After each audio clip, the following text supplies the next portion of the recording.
Welcome back to Chilling Fireside Stories. Tonight we're taking a deep dive into one of the most infamous paranormal cases in history, Borley Rectory, often referred to as the most haunted house in England. Before we get into the spine-chilling details, let me remind you that your support means the world to me.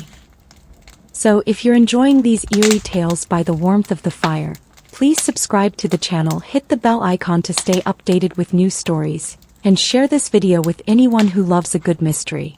Now grab a warm drink, settle in, and let the sound of crackling fire accompany you on this unsettling journey into the unknown. Borley Rectory has been the focus of countless investigations, newspaper headlines, and paranormal debates since the late 19th century. Situated in a small, quiet village in Essex, England, this seemingly ordinary rectory became a hotspot for unexplained phenomena. From phantom footsteps to ghostly nuns and strange writings on the walls, this house has left an indelible mark on anyone who dares to examine its dark history. Yet, despite the many accounts of supernatural occurrences, the truth remains elusive. Was Borley Rectory truly haunted, or was it a case of mass hysteria and elaborate hoaxes? In tonight's story, we'll uncover every eerie detail, explore witness testimonies, and dive into the controversial investigations led by famed paranormal investigator Harry Price. But be warned, this story isn't for the faint of heart. If tales of unexplained terror make you uneasy, consider this your chance to look away. For those brave enough to stay, let's begin.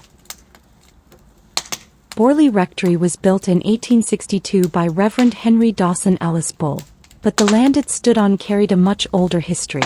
Before the rectory, the site was home to a Benedictine monastery, adding layers of intrigue to the story. The rectory itself was an imposing Gothic-style mansion, situated at the edge of the small village of Borley, near Sudbury, Essex. Even in its earliest days, the rectory's reputation for hauntings began to form. Local legends hinted at a tragic love story between a nun from a nearby convent and a monk from the monastery. Their forbidden romance was doomed from the start. According to folklore, when their affair was discovered, the monk was executed, and the nun was said to have been bricked up alive within the walls of the convent. Her spirit was believed to wander the grounds of Borley Rectory, seeking justice or eternal peace. From the outset, Reverend Bull's family experienced strange phenomena.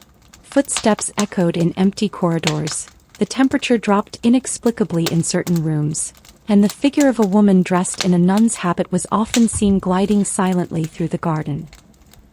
The Bull family remained in the house despite these unsettling occurrences, perhaps accepting them as part of the property's dark history. Reverend Bull himself was said to have witnessed the nun on several occasions but did not seem to be overly disturbed by it.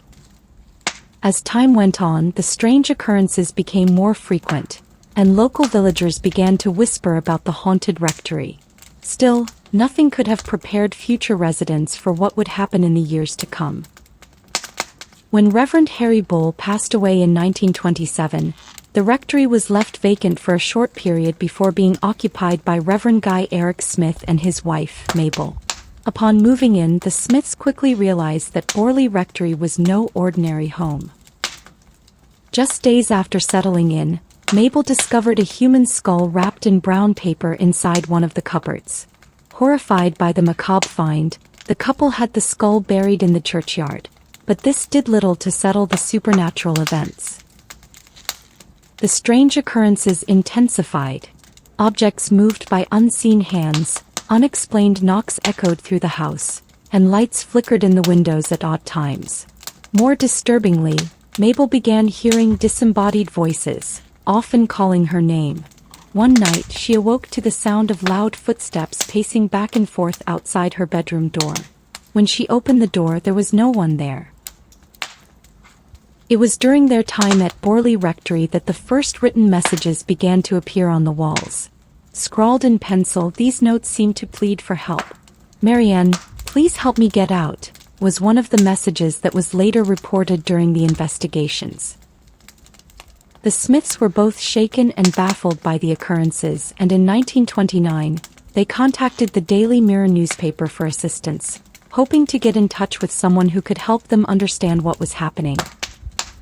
The Daily Mirror sent famed paranormal investigator Harry Price to Borley Rectory to assess the situation. Price had already gained a reputation for investigating haunted houses, and his presence at Borley Rectory would become one of the most significant chapters in the house's dark history. When Price arrived, the supernatural events seemed to escalate. Objects were hurled across rooms, strange noises echoed through the halls, and even more disturbing, Price claimed to have witnessed ghostly apparitions firsthand. One of the most notable incidents involved a heavy candlestick that was reportedly thrown at a member of Price's team with great force, despite no one being near it at the time. Price conducted a series of investigations, bringing in various equipment to try and capture evidence of the hauntings. He claimed to have recorded temperature fluctuations, unexplained shadows, and even the faint sound of a woman's voice pleading for help. During a séance, Price reportedly made contact with a spirit who identified herself as Marie Lair, a nun who had been murdered on the grounds centuries earlier. The spirit allegedly told Price that her body was buried somewhere on the property and that she could not rest until it was found. In 1930, Reverend Lionel Foister and his wife, Marianne, moved into Borley Rectory with their adopted daughter. It was during the Foister family's residence that the hauntings reached their peak.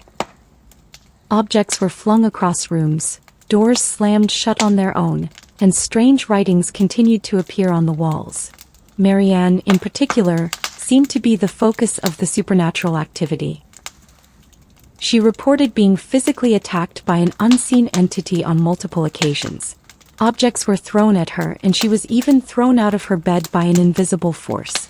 At one point, Marianne was struck in the face by a heavy glass bottle that had flown across the room. The poltergeist activity became so intense that Reverend Foister attempted multiple exorcisms, but none were successful. One of the most chilling moments came when the words, "Marianne, please help," appeared on the walls during one of the most intense episodes.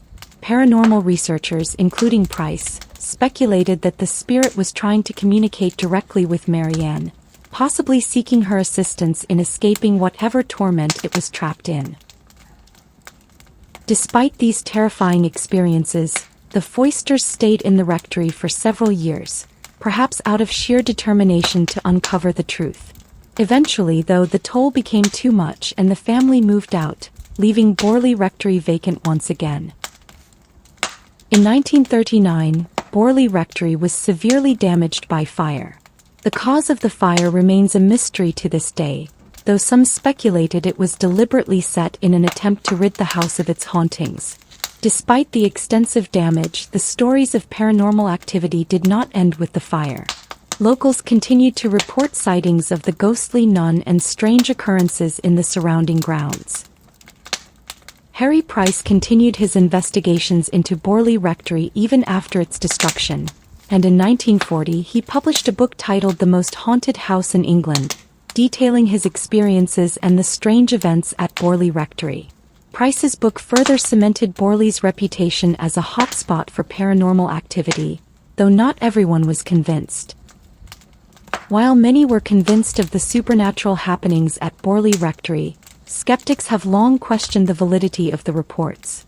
Some accused Harry Price of exaggerating his findings or even fabricating evidence in an attempt to boost his reputation as a paranormal investigator. Others pointed to the fact that many of the supposed hauntings only occurred when Price was present, suggesting that he may have manipulated the events for the sake of publicity. Additionally, some skeptics argue that the strange occurrences at Borley Rectory could be attributed to natural explanations, such as drafts, structural weaknesses in the old building, and the power of suggestion. The writings on the walls, they say, could have been the result of human interference rather than ghostly communication.